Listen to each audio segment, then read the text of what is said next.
नहीं कर रहे तेरा encounter. Please madam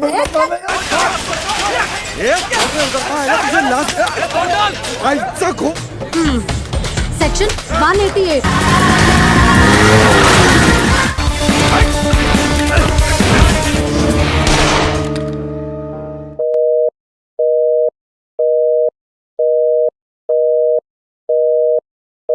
Halo teman film pecinta India lawas dimanapun kalian berada, selamat datang kembali di channel ini ya. Channelnya orang yang suka nonton film India lawas dan mau bernostalgia boleh gabung di sini tempatnya. Film lawas berikutnya yang akan Mimin bahas yaitu film yang berjudul Mardani 1. Film yang dirilis pada tahun 2014 ini mengisahkan tentang seorang polisi wanita yang mengambil resiko mengungkap kasus hilangnya beberapa gadis muda dan menemukan fakta yang sangat mengejutkan. Bagaimanakah kisah selengkapnya? Yuk gak berlama-lama lagi kita kupas tuntas film ini.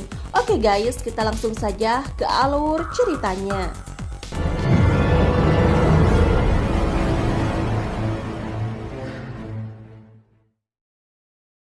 Cerita diawali oleh seorang polisi wanita yang bernama Sifani dan juga anggotanya yang hendak menangkap seorang DPO bernama Rehman. Sifani mendatangi sebuah kamar yang diduga Rehman berada di sana. Sifani dan anggotanya menunggu di depan pintu, namun bukannya keheningan yang ia dengar, namun suara pasangan yang sedang adu gabrut.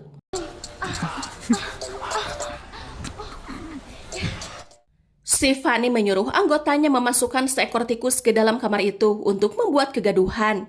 Tak lama seorang wanita keluar ketakutan karena tikus itu. Dengan sigap, Sifani menangkap Rehman yang sekian lama ia cari.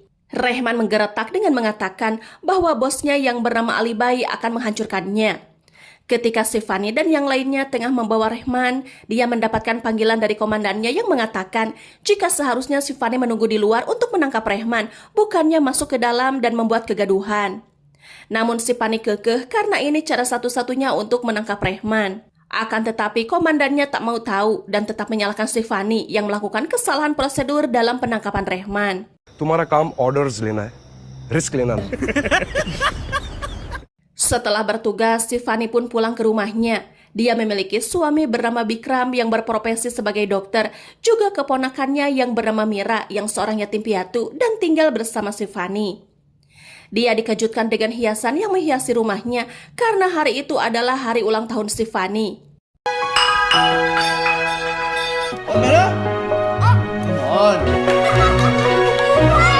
Keesokan harinya, terlihat Sifani dan kedua anggotanya sedang standby entah sedang menunggu apa. Namun Sifani mendengar sebuah kegaduhan di suatu tempat. Dia dan anggotanya pun mendatangi tempat itu. Terlihat sekelompok pria sedang menghancurkan sebuah toko. Tanpa takut, Sifani berteriak dan menyuruh kelompok itu untuk berhenti. Namun salah satu dari mereka, kita sebut saja Ubed, menantang Sifani untuk tidak ikut campur dalam urusannya. Tanpa aba-aba, Sifani menampiling Ubed dan menyebutkan semua pasal kejahatan yang telah mereka lakukan. Disobedience to order given by public servant or Section 06 criminal intimidation, intentional insult with intent to provoke breach of peace. Section. Ubed pun kena mental dan mencoba menghubungi ketuanya. Sifani lalu mengatakan semua identitasnya agar ketua Ubed tahu siapa Sifani sebenarnya. Unit 3 Shivani Shivaji Roy. Keesokan harinya, di sebuah stopan lampu merah, terlihat seorang gadis remaja sedang berjualan bunga. Kebetulan Sifani dan Mira sedang berada di dalam bajai. Mira yang ternyata mengenali gadis itu memanggilnya, yang diketahui bernama Piari, yang kemudian mengajaknya makan bersama mereka. Piari mengatakan bahwa hari Jumat nanti dia akan mentraktir Mira dan Sifani karena di hari itu adalah hari ulang tahunnya. Di sana Sifani mengatakan jika dulu dia merasa beruntung bisa menemukan Piari di stasiun kereta, kalau tidak, Piari sudah dijual oleh pamannya. Hari pun berganti dan hari Jumat juga sudah terlewatkan. Suatu pagi, Sifani melihat kue yang ada di lemari dan menanyakan kue siapa itu. Mira pun menjawab bahwa kue itu yang akan Mira berikan kepada Piari, namun Mira tak kunjung bertemu dengannya. Sifani yang mendengarnya berjanji akan menemui Piari dan membawanya ke rumah ini untuk merayakan ulang tahunnya. Sifani pun mendatangi sebuah panti asuhan yang Piari tinggali. Awalnya dia diabaikan oleh salah satu pengurus di sana. Namun ketika Sifani menunjukkan kartu anggotanya, wanita itu mengatakan bahwa Piari sudah tak pulang sejak 4 hari yang lalu.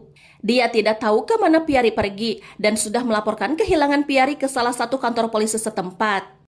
Si Fanny yang kaget dengan berita kehilangan Piari pun masuk ke asrama untuk menanyakan kepada anak-anak yang lain guna mencari informasi di mana terakhir kali mereka melihat Piari. Dia mendapatkan sedikit info bahwa Piari pergi di pagi hari dan membawa sebuah buku dan tas. Dan 6 bulan yang lalu, hal serupa juga pernah terjadi kepada salah satu anak di panti asuhan itu. Setelah itu, si Fanny keluar dan membeli sebuah minuman di depan panti asuhan tersebut. Merasa curiga dengan panti asuhan itu, si Fanny menyuruh seorang pedagang menjadi mata-matanya untuk mengawasi panti tersebut dan melaporkannya kepada si Fanny segala sesuatu yang mencurigakan dan menjanjikan imbalan uang untuknya. तो हफ्ता नहीं देना पड़ेगा क्या? जो खबर मिले देना क्या हाँ. Scene pun berpindah. Terlihat sekelompok orang sedang bersiap untuk mengirim beberapa mobil di dalam kontainer. Namun tak disangka, ternyata Piari dan beberapa anak perempuan lainnya juga berada di dalam kontainer tersebut. Di tempat lain, si Fanny mendapatkan info bahwa panti itu aman. Namun seorang pria yang bernama Kapil 4 hari yang lalu mendapatkan telepon dan melakukan transaksi. Bahkan dia membeli sebuah ponsel baru dan sekarang dia berada di sebuah restoran bernama Cahaya. Si Fanny pun mendatangi restoran tersebut dan benar saja Kapil tengah berada di sana. Si Fanny pun memanggilnya. Ketika si Fanny bertanya sedang apa dia di sini, Kapil berdalih bahwa dia akan pulang. Namun si Fanny menawarkan untuk mengantarnya pulang. Kapil yang enggan dicurigai pun mengiyakan ajakan si Fanny. Namun ketika mobil si Fanny pergi, salah satu penjaga resto itu menghubungi seseorang yang entah siapa itu. Ketika mereka terjebak macet, Kapil mendapatkan panggilan telepon dari seseorang bernama Sakil. Si Fanny pun bertanya kenapa telepon tersebut tidak diangkat. Kapil pun berdalih jika telepon itu dari istrinya di rumah. Si Fanny dan Japar pun lambat laun mulai menginterogasi Kapil. Si Fanny mengatakan bahwa Kapil telah menjual beberapa gadis untuk dibelikan ponsel baru. Kapil yang menyadari perbuatannya terbongkar mencoba mengelak dan berpura-pura tidak tahu menahu tentang kasus itu. Namun Japar yang mendengarnya kesal dan mulai memukul Kapil. Saat Kapil tertunduk menahan sakit, suara tembakan yang senyap tak terdengar menembus kepala Kapil. Jafar yang menyadari Kapil tertembak memberitahu si Fanny dan terlihat 2 orang berboncengan yang dicurigai pelakunya melarikan diri. आता डोक्याची मंडई करतो. Si Fanny sampai ngajeleng untuk mengejar pelaku itu karena pintu mobilnya terhalang oleh kendaraan lain. Kejar-kejaran pun terjadi dan saat orang terakhir berhasil ditangkap oleh si Fanny, lagi-lagi orang itu tertembak entah oleh siapa.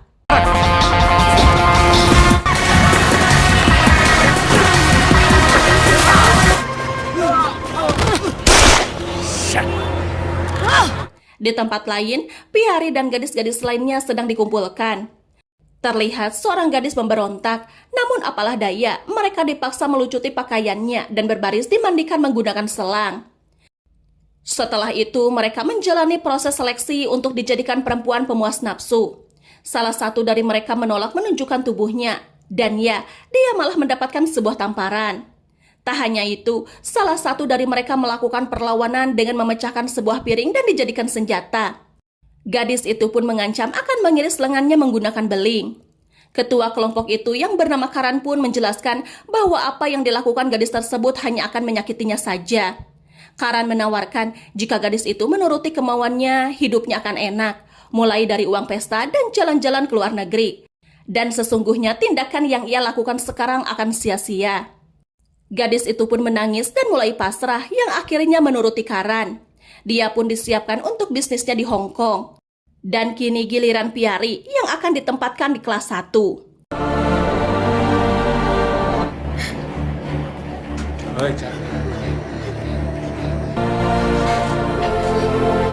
Scene pun berpindah di mana si Fanny sedang melanjutkan investigasi. Si Fanny mendapatkan informasi bahwa penembak misterius itu adalah anak buah dari Hanif Hatela yang seorang pembunuh bayaran.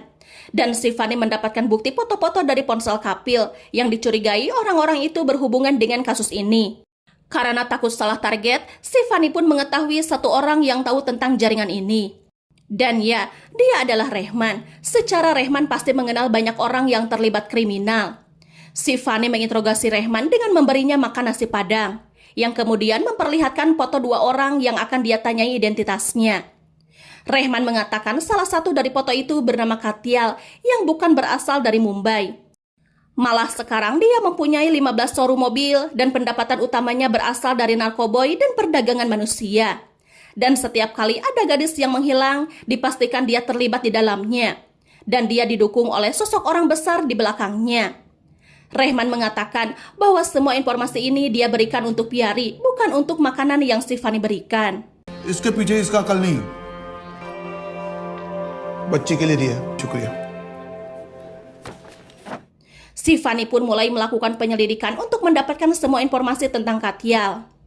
Penyelidikan pun dimulai. Semua gerak-gerik Katial terus dipantau oleh si Fani dan anggotanya. Dan ketika Katial sedang makan di sebuah restoran, dia menyadari bahwa dia sedang diawasi karena melihat keberadaan si Fani di sana. Katial pun bergegas menuju ke toilet dan dia langsung menghubungi seseorang yang bernama Fakil. Katial berkata bahwa dia sedang diawasi oleh si Fani. Katial heran kenapa mereka bisa mengenalinya. Fakil pun menyuruh Katial untuk menyuap si Fani, namun Katial mengatakan bahwa si Fani adalah inspektur yang tidak bisa disuap. Fakil pun menyuruh Katial untuk meminta nomor telepon si Fani agar Fakil bisa menghubunginya. फिर आप बताओ क्या करूं? जो inspector lead करे मैं कल फोन करूंगा Ternyata Fakil sedang bersama Karan. Dia mengatakan bahwa dia ingin meluaskan jaringannya sampai ke Bangladesh untuk mencari para gadis di sana. Dan dia juga yang akan mengurus si Fani dan meminta kepada Fakil untuk menyuruh Katial mencari informasi tentang si Fani. Shivani रॉय अरे कतियाल को बोलो इसकी history geography निकालेगा Cerita pun berpindah. Ketika si Fani sampai di rumahnya, dia mendapatkan telepon yang ternyata itu adalah Karan. Dia mencoba bernegosiasi dengan si Fani dengan menawarkan sebuah apartemen di lantai 35. Namun si Fani hanya ingin Pyari kembali. Tetapi Karan tidak menyanggupinya karena Pyari sudah terlalu banyak tahu tentang bisnisnya. Setelah panjang lebar, negosiasi itu pun berujung buntu dan tak menghasilkan apapun. Kemudian si Fani menyuruh Jafar menjemput paksa Katial di rumahnya. Sementara itu, Karan menyuruh anak buahnya bernama Matu untuk mengawasi Pyari. मैं जलेबी नहीं खाता कि है ना प्यारी उसको आज रात के लॉट में डाल दे Di tempat lain, para gadis yang diculik dipamerkan dan dilelang kepada lelaki hidung belang. Sayangnya, Pyari terpilih oleh aki-aki Orowodol yang mengeksekusinya tanpa belas kasihan. Setelah selesai, Pyari menuruni tangga dengan menahan rasa sakit. Salah satu seniornya mencoba menghibur Pyari dengan memberikan sebuah kue. Karan pun terlihat sedang menyiapkan rencana bersama Fakil untuk membuat kegaduhan agar si Fani berhenti mengawasinya. Si Fani yang sedang tertidur tiba-tiba terbangun oleh suara bel yang ternyata itu adalah anggotanya dan meminta agar si Fani bergegas pergi bersamanya. Sesampainya di sana terlihat sebuah kegaduhan di klinik tempat suaminya bekerja. Si Fani melihat suaminya yaitu Bikram sudah berlumuran tinta di wajahnya dengan tuduhan jika dia sudah melakukan pelecehan terhadap pasien perempuannya. Kegaduhan ini dibuat oleh Ubed atas perintah Karan, yang mana Ubed pun merasa puas bisa balas dendam kepada si Fani yang dulu mempermalukannya. Si Fani merasa sedih ketika melihat suaminya dipermalukan seperti ini, dan kejadian itu pun disiarkan di televisi nasional. आज Mumbai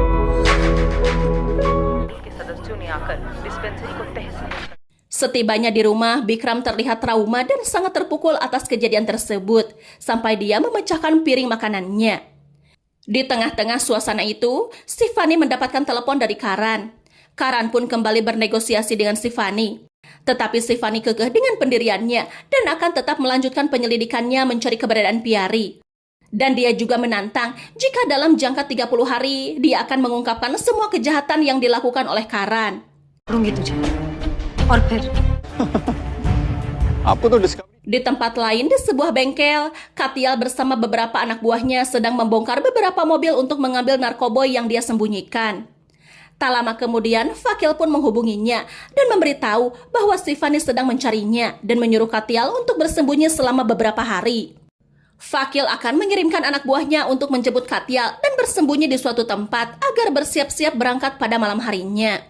Malam pun tiba, Katial dijemput dan berangkat. Namun di tengah perjalanan, Katial ditodongkan senjata dan disuruh keluar oleh anak buah Fakil. Nampaknya Fakil ingin menghabisi Katyal agar tidak membocorkan informasi tentang bisnisnya. Di saat Katyal pasrah dengan nasibnya, tiba-tiba suara senjata terdengar dan terlihat si Fanny menghabisi orang suruhan Fakil itu. मुझे देख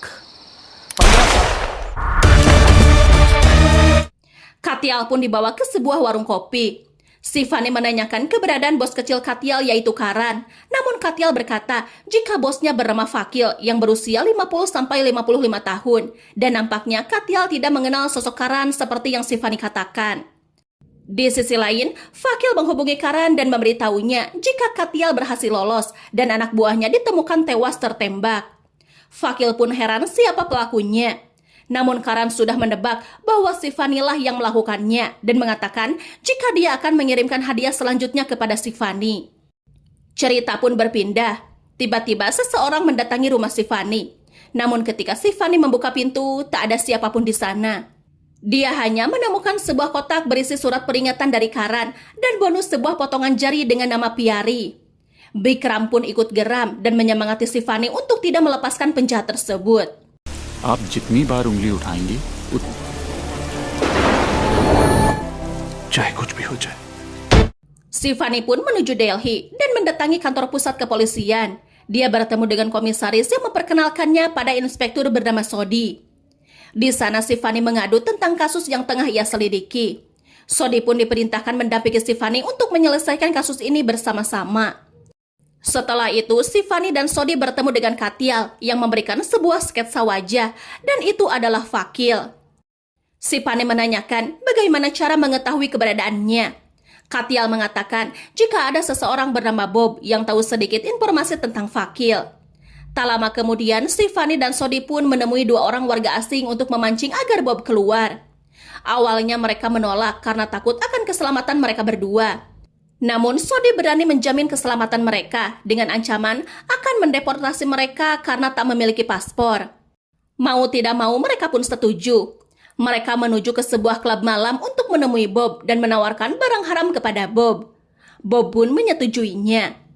Scene pun berpindah di mana terlihat Fakil dan Karan tengah makan. Fakil mengatakan bahwa Bob sedang bertransaksi dengan orang Nigeria untuk membeli barang haram. Namun, Karan menyuruh untuk memanggil kedua orang itu agar langsung bertransaksi dengannya. Karan juga mengatakan agar mereka tidak menerima lagi gadis-gadis baru karena pasti akan ada gadis yang disusupkan oleh si Fanny. Kedua orang Nigeria itu pun mendapatkan telepon untuk menuju ke sebuah tempat dan diikuti oleh Sodi. Di sana juga terlihat si Fanny menyamar sebagai supir bajai yang ditemani kedua anak buahnya. Tak lama mereka dihampiri oleh seorang pengendara motor untuk mengikutinya. Saat mereka hampir sampai, si Fanny pun berpindah dan melanjutkannya bersama dengan Sodi menggunakan motor. Mathur आगे से left. Terlihat kedua orang Nigeria itu pun langsung bertransaksi dengan Fakil. Namun Karan yang berjaga di luar menyadari kedatangan Sodi dan si Fanny. Karan pun segera memerintahkan Fakil untuk keluar. Terlihat juga beberapa anggota Karan datang untuk menyelamatkan Fakil. Si Fanny pun berhasil masuk ke dalam dan menyelamatkan kedua orang Nigeria itu dari tawanan. Namun di sisi lain, Fakil yang mustahil bisa keluar memilih memasuki toilet. Dia memberitahu kepada Karan jika dia tertangkap, Karan pun pasti akan tertangkap. Fakil menyuruh Karan untuk datang ke tempat orang yang bernama Neru dan mengambil buku catatannya, karena di sana tersimpan nomor dan alamat-alamat para klien mereka. Fakil pun menutup teleponnya dan menghancurkannya. Si Fanny dan yang lainnya pun berhasil masuk ke ruangan mereka. Namun sesaat akan menuju atas, terdengar suara tembakan dari dalam toilet. Si Fanny pun bergegas masuk dan mendapati Fakil yang sudah mengakhiri hidupnya demi menyelamatkan bisnis mereka.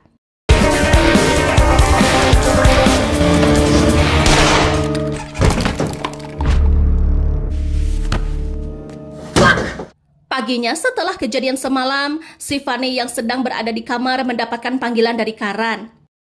Karan memperingatkan si Fanny agar hati-hati dan menjaga keluarganya karena dia akan membalas semua yang telah si Fanny lakukan. Terlebih partnernya yaitu Fakil terbunuh saat kejadian tersebut. जलवा तो तुझे अब दिखाऊंगा.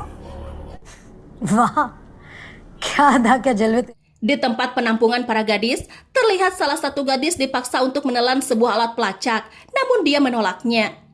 Tak lama kemudian, Matu dan Karan datang untuk mengecek kesiapan para gadis, karena mereka akan mengirimnya ke London dan Texas. Terlihat seorang gadis tengah sakit dan dikompres oleh Piari, dan Karan mengatakan untuk membawanya ke dokter.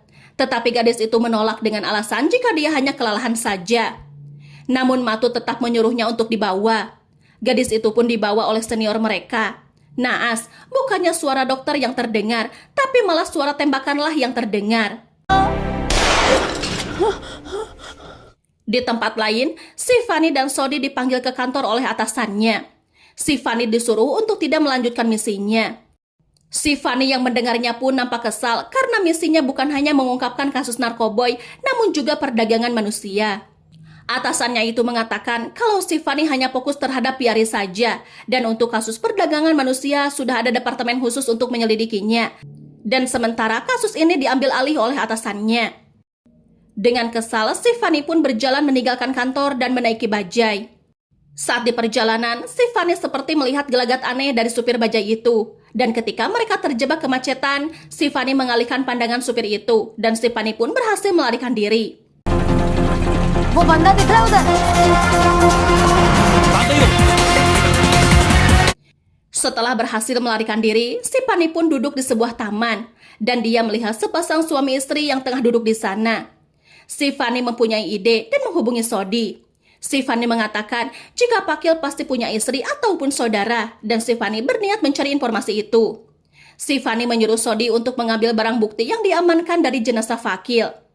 Malamnya, si Fanny dan Sodi pun mulai memeriksa semua barang bukti. Sodi merasa takut akan hal ini karena ini sudah melewati batas dan kasus ini sudah ditutup. Saat itu, si Fanny mendapatkan petunjuk dari kedua merek baju yang terlihat sama. Singkat cerita, si Fanny pun mencari tempat produksi baju tersebut. Si Fanny pun terlihat sendiri karena Sodi enggan terlibat lebih dalam lagi dengan kasus ini. Si Fanny pun menemui pemilik brand baju itu, yang mana saat itu dia menyamar sebagai pekerja sosial. Si Fanny mulai menanyakan seluk-beluk dari Fakil. Pria itu mengatakan kalau dia mengenal Fakil, tapi dia tidak tahu soal istri atau saudara Fakil. Pria itu hanya tahu kalau Fakil mempunyai teman dekat yang merupakan seorang perempuan pemuas nafsu bernama Minu, dan dia pun memberi alamatnya kepada si Fanny. जी हाँ वो पिछले 23 सालों से जानता हूँ मीनू रस्तोगी यहाँ यहीं वो Si Fanny pun bergegas menuju alamat yang dituju. Sesampainya di sana, dia disambut oleh seorang pelayan laki-laki dan seorang wanita yang dimaksud. Dia disambut baik dan dibuatkan segelas teh. Wanita itu mengatakan bahwa semua orangnya mencari si Fanny dan tak disangka dia datang ke rumahnya. Dan dia mengatakan bahwa orang yang suka menghubunginya, yang si Fanny sebut anak kecil itu adalah anaknya. Si Fanny pun sontak kaget dan tak bisa berkutik. Dan tak lama kemudian, si Fanny merasa pusing lalu tak sadarkan diri. Ternyata teh yang si Fanny minum sudah Minu campur dengan obat penenang.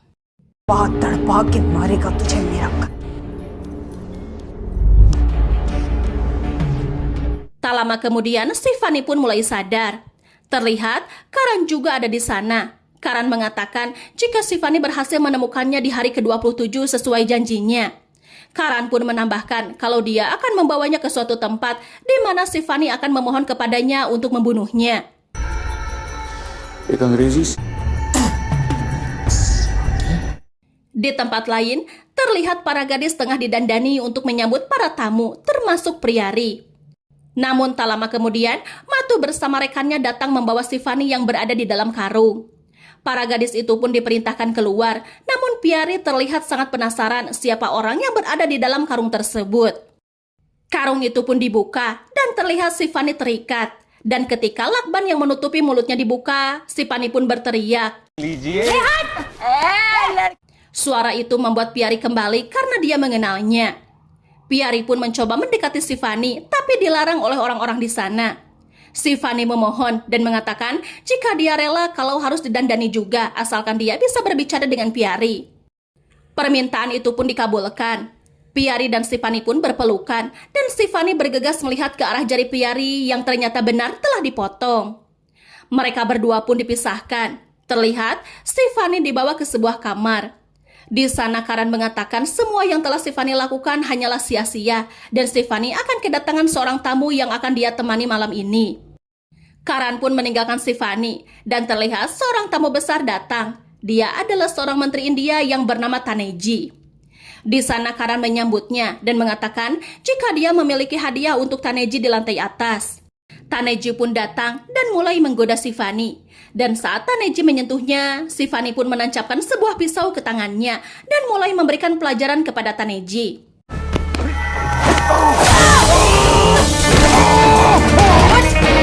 Sivani pun menyeret Taneji keluar dan menjadikannya sebagai tawanan.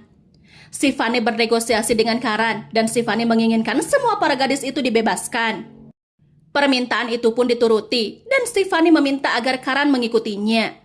Karan pun diarahkan ke sebuah tempat dan di saat Karan akan mengunci pintu, Karan mengeluarkan senjata. Namun naas, tembakan itu mengenai Menteri Taneji dan Sivani berhasil merebut pistol tersebut. Andra.